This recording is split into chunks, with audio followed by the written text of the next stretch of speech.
আমার টাকা জব্দ করে নিয়েছেন আল্লাহ। আমার বিনা কারণে জেল খাটাইছে, আমার নির্যাতিত করছে পুলিশ। দাদুর ফকির সাইদ, উনি বাণিজ্য মন্ত্রণালয়ে চাকরি করে, সৈয়দ মাহবুব আলম, সে আমার টাকা পুলিশ দিয়ে জব্দ করে নিয়েছে।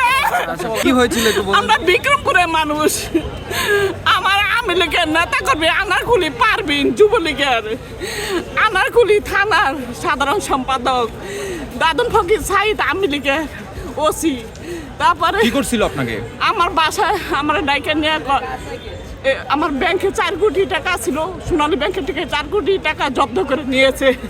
বলছে কি আমার ফ্ল্যাট দিব, বাড়ি দিব লেখা। আমরা বাহারা চলে যেতাম, কানাডা থেকে স্পট যাচ্ছিল।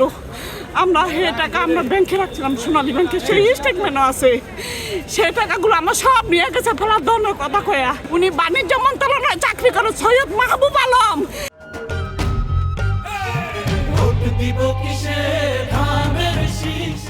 সে আমার টাকা পুলিশ দিয়ে জব্দ করে নিয়েছে। আমার টাকা জব্দ করে নিয়েছে আল্লাহ। জুলুম করছে। দেখা করেছেন তো? দেখা করেছেন তো? আমি দেখা করছি জিয়াউর রহমান। উনি মহৎ মানুষ, আমার বিচার করবে। আমরা কথা বলি, আপনার সঙ্গে তো দেখা করেছে। আমার 30 কোটি টাকা দিছে দাদুল ফকির সাইদ, বীরপুর থানা। আপনার সঙ্গে কথা বলেছে? কি বলছে? তারেক রহমানের সঙ্গে? আমার জিনিস সে দেখবে, আমার সত্যি বিচার করবে। আচ্ছা, একটু আস্তে। আল্লাহ তাআলা রহমত করছে। এখন তারেক রহমান কি বলছে? বলছে আমারটা দেখবে, আমার সত্য জিনিস দেখবে।